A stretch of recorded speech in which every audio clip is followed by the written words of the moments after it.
answers? I think I'm entitled. You want answers? I want the truth! You can't handle the truth. This is Larry Connors USA. Larry Connors USA. I woke up this morning, got myself a gun. Mama always said I'd be the chosen one. Well, something's about to happen in the Middle East. In just the last 24 hours, the United States has begun preparations to evacuate personnel from a few U.S. embassies. President Trump said something's changed with Tehran. He's not as optimistic that they're actually going to get a deal done.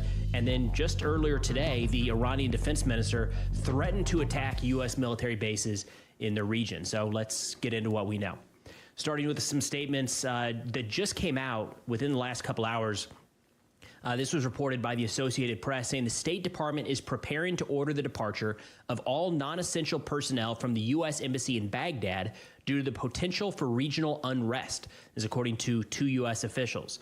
The State Department, however, is also authorizing the departure of non-essential personnel and family members from Bahrain and Kuwait. That gives them an option on whether to leave the country. The Pentagon is standing by to support a potential evacuation of U.S. personnel from the U.S. Embassy in Baghdad. If a report is surfacing, as it has, that we're preparing to evacuate personnel from Baghdad and warning others to get out now, that says there's something imminent. What's in play? Israel might be ramping up to go into Iran and destroy its nuclear building facilities. That's not the official word. But when you see the tell signs that are going on at this point, you cannot ignore it. They are certainly red alert warning signs. Dive, dive, dive, and in other words, get ready to duck and cover or get out of the area. That's what our U.S. State Department is telling anyone inside that region. And we're in the process of setting up evacuations as needed. We'll break it down for you a little bit later because I've got a guest that's been following all of this very closely. And in the second hour, Kenneth Abramovich will bring us up to speed on what he is seeing and what he expects could be happening. Thanks for joining us. Hour number one, Larry Connors USA. Here we are, June 12, 2025.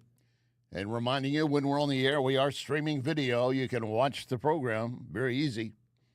You go to NewsTalkSTL, Rumble, Facebook, Twitter, Larry Connors USA, Rumble, Facebook, and everything later goes up as a podcast. And it's easy for you to pull up at NewsTalkSTL, LarryConnorsUSA.com, Larry Connors USA Facebook. Or any podcast outlet you want to use, you simply search Larry Connors USA, and you will get details at that point. Before this hour is over, St. Louis and Bob Costas getting out of his lane, in my opinion, with regards and remarks about Donald Trump. I like Bob. Always considered him a friend. That does not mean we share the same values and thoughts. I think he would probably agree with that. But we have a civil discourse on some things. That's the way things should be if you don't like someone's opinion or attitude. You don't have to get up in their face. You just make it very clear, you're wrong. And that's where the fight started. But I'll tell you more about what Bob Costas had to say regarding Trump and what's happening in L.A. a little bit later. Plus, we're going to be joined by James Herson, based in L.A., international attorney, best-selling author, a media expert, on his view of not just what is happening, but what you are being told by the legacy media. You know it's a lie. They know it's a lie.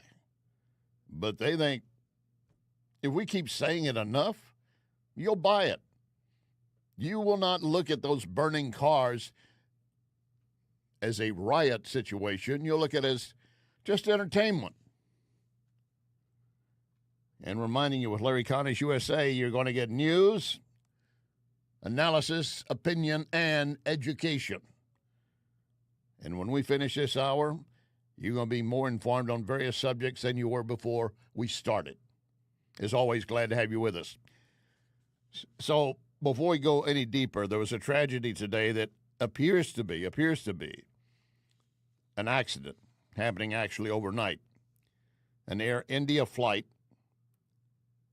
going from India to London, crashing minutes after takeoff. 242 aboard. There's been report that one survivor was found. It's still not clear if that person was on the plane or in the area of a residential area where they included a hostel for medical personnel. They were on the ground. But one moment, they're looking forward to their trip. The next moment, in fear. And the next moment, dead. All right, to the situation with L.A. Karen Levitt of the White House making it very clear the way it's being handled by Governor Newsom and Mayor Bass is not at all the way Trump sees it should be handled. Left-wing radicals waving foreign flags viciously attacked ICE and Border Patrol agents as well as Los Angeles police officers. These criminals injured police, threw rocks at police cars and officers, burned vehicles, shut down freeways, and lobbed Molotov cocktails, all because the Trump administration was removing violent criminal illegal aliens from the city. These attacks were aimed not just at law enforcement, but at American culture and society itself. Rioters burned American flags, chanted "Death to ICE," and spray-painted anti-American slogans on buildings. But President Trump will never allow mob rule to prevail in America. That's not the way we do it here. And here's another thing. This is such a contradiction. Among those taking part in the protest, riots, don't buy the word protest nor demonstration. They are riots. They've gone beyond just marching with signs and saying, we want to protect the illegals, hands off. They're actually attacking federal ICE agents, city, state police, and, of course, National Guard. But in the midst of all this, all of them who are wanting to say these people should be able to stay here, be here, some of them even claiming this is their ancestral home when they were not here prior to Joe Biden opening the border. They're waving Mexican flags. Mexican flags. If you love Mexico so much, why the hell are you here? It's very easy for you to go back. And many have been self-deporting. But you know, the attitude is, again, as Carolyn Levitt for the White House points out, just blame Trump and ICE. Governor Newsom claimed that immigration enforcement actions were causing chaos. That's how radical Democrats have become. Their opposition to President Trump has forced them to side with illegal alien criminals in their communities and violent rioters and looters over law enforcement officers who are just doing their jobs. Mayor Bass and Governor Newsom fanned the flames and demonized our brave ICE officers. Instead of defending their city and their state, Karen Bass and Gavin Newsom claimed that in order for the riots and the violence to stop, ICE needed to leave and immigration raids must end. In other words, the position of the Democrat Party is that the federal government is not allowed to enforce our laws and to arrest and deport illegal alien criminals. They're attempting to use a violent mob as a weapon against their own constituents to prevent the enforcement of immigration law. This is deeply un-American and morally reprehensible. And their own people end up paying the price for it. Ilhan Omar's daughter, Congresswoman Omar, her daughter is applauding these anti-ICE riots and urging death to colonial empire, death to the U.S., death to Israel.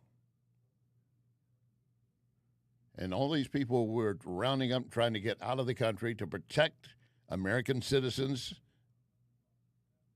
Carolyn Levitt has an example. Some of those have been arrested. Just take a look at some of the illegal monsters who were taken off the streets in Los Angeles in recent days. A Vietnamese national, a known gang member with a conviction for second-degree murder. A Mexican national with convictions for child molestation who was armed with a dangerous weapon and had previous arrests for robbery and domestic violence. a Filipino national with convictions of rape, assault, burglary, and theft, a Mexican national convicted of statutory rape, narcotics violations, and hit and run, a Nicaraguan national with convictions for domestic violence and hit and run, and a previous arrest for willful cruelty to a child, and an illegal alien from Mexico who was arrested after allegedly throwing a Molotov cocktail at law enforcement officers during the Paramount riots on Saturday. He is now being charged with attempted murder.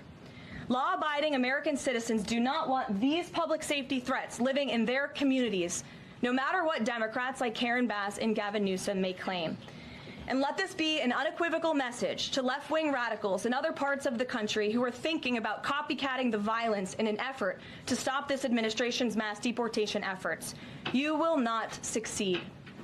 Any lawlessness will only strengthen this president's resolve to defend the majority of Americans who want to live their lives peacefully, free from the fear of violent, criminal, illegal aliens.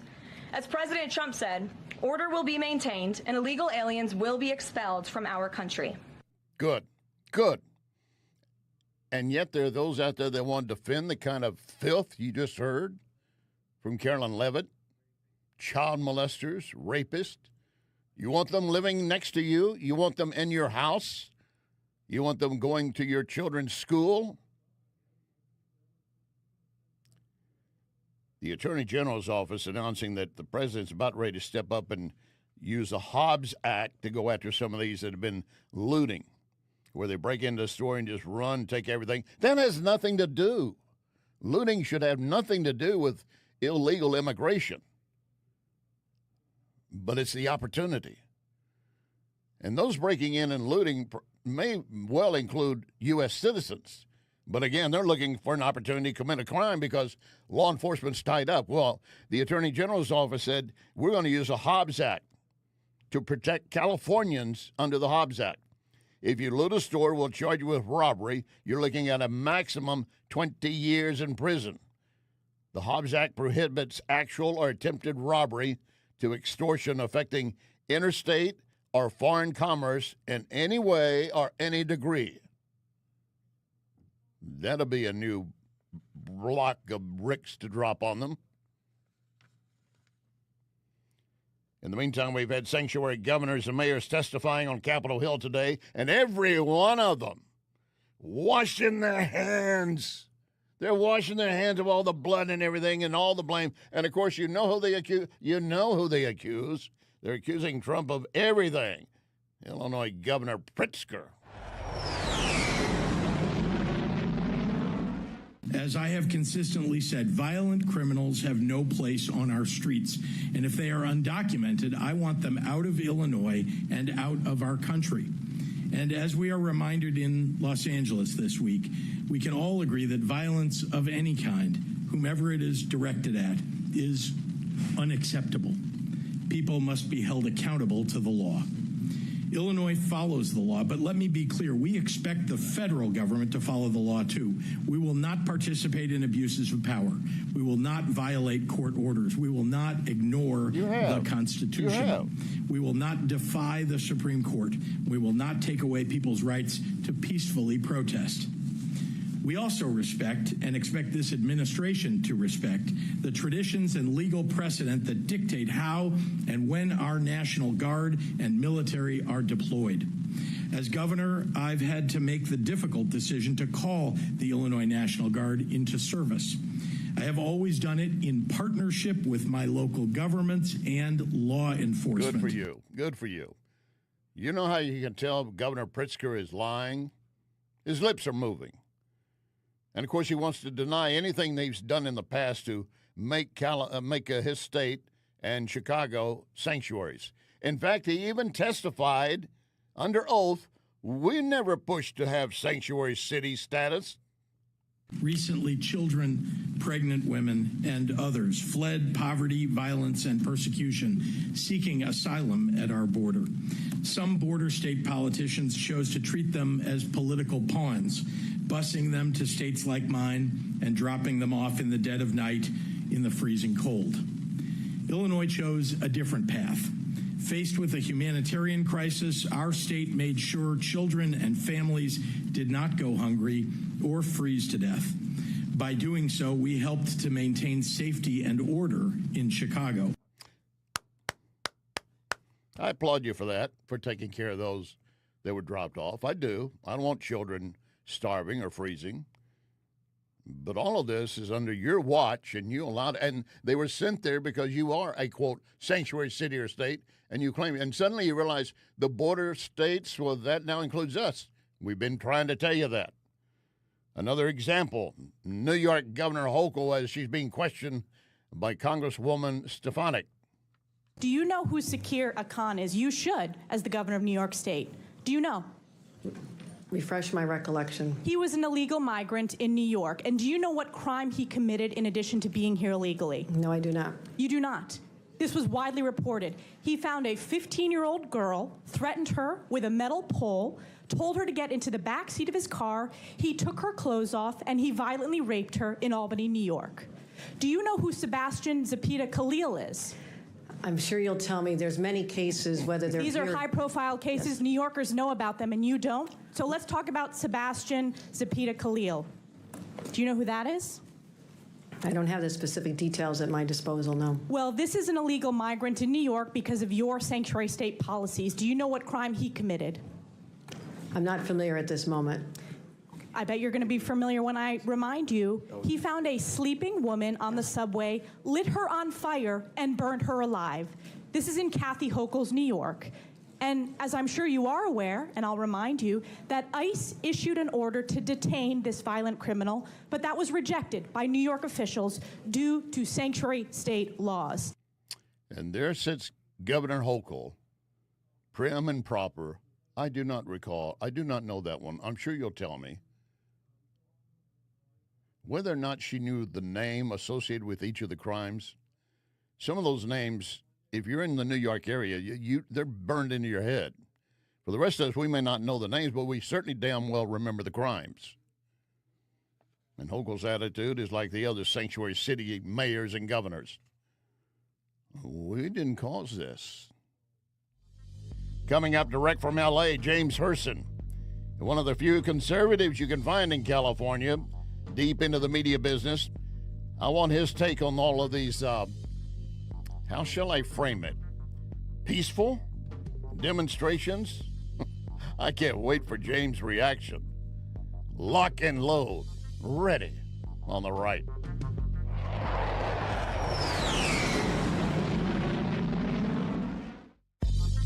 You are listening to Larry Connors, USA.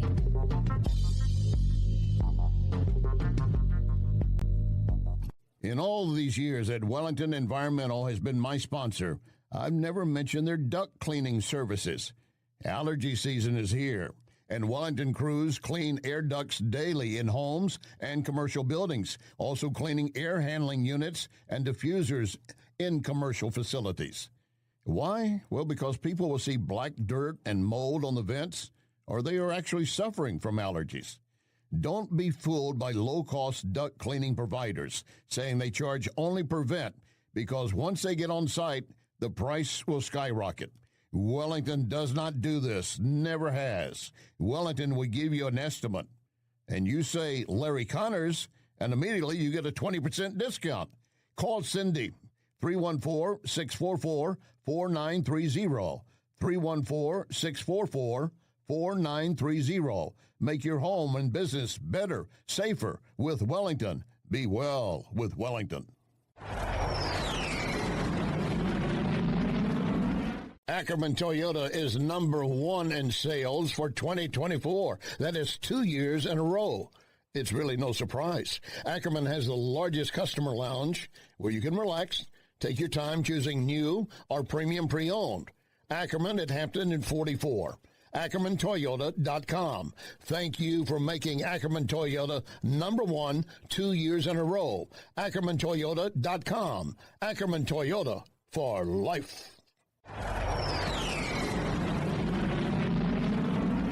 John Beal Roofing reminds you we are in the stormy season, and that means if you have even the smallest leak in your roof, you could soon have a much bigger issue. Call John Bill to make sure that your biggest investment is protected. That call can save you major dollars. If you do get hit during a storm, John Bill has a rapid response team. Call 1-800-NEW-ROOF. 1-800-NEW-ROOF. 1-800-NEW-ROOF, John Bill.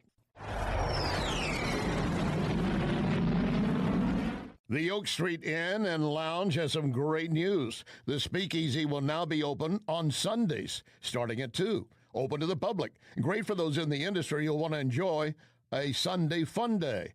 Plus, enjoy sushi and cocktails. What more could you want? You want to make sure you get the code. And how do you get the code to the Speakeasy? You go to the Facebook, Oak Street Inn and Lounge Facebook. I'll see you at Oak Street Inn and Lounge in Cottleville. This is News Talk STL. I was born in the rain on a Ponce train underneath the Louisiana moon. I don't mind the strain of a hurricane. They come around every June. The high black water, a devil's daughter. She's hard, she's cold, and she's mean.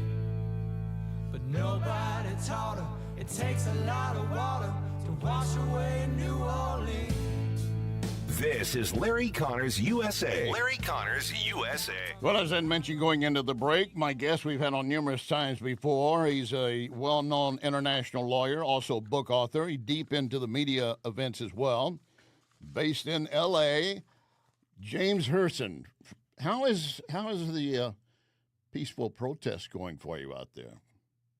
Oh, it's, everybody's really happy getting their peaceful protest checks, that to tell them to go out and bring their gas masks and lasers and put those pallets of bricks in the strategic places. But it's, and of course, it's Trump's fault. Yeah. Everything is Trump's fault.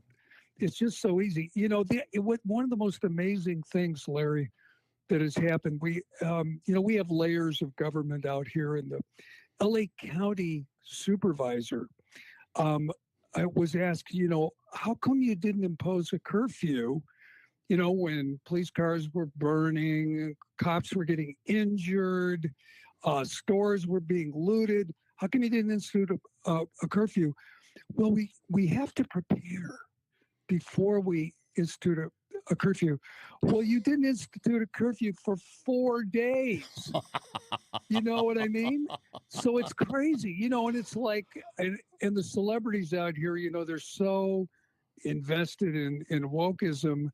I mean, they really actually talk like this. They say, well, the Apple store wouldn't have been looted if it weren't for Trump. Yeah. Yeah, Like, Trump is doing all the looting, and that's the other thing, James. A lot of the looting may not actually be carried out by quote illegals. It's just criminals looking for the opportunity. Exactly, and they did that with the fires. Whenever there's a tragedy, the looters come out. It's disgusting, but that's the truth. Particularly in Los Angeles. But the amazing thing is the media. The media trying, just like they did in the summer of 20, where they're trying to tell us that what we see with our own eyes isn't happening, that the timeline that we experience isn't true. It's like this statement, well, Trump's sending in of the National Guard caused things to get so much worse. And that's when the violence started. And they weren't even there at that point. They weren't even there. That's and the Marines had not been right. activated. It's just, don't believe your eyes. I know. Don't do that. Maxine Waters says, you just believe me, not your eyes. You're right. But like she said, no one's been killed yet. No one's been killed yet. So I guess, is that the line? Then they will accept they actually have riots if someone gets killed? Yeah, I don't think that's the definition of a dangerous condition, particularly when we saw them setting fires. Larry, some of those guys had these sophisticated laser devices that blind helicopter pilots. When the helicopters came in, they were shining those lasers.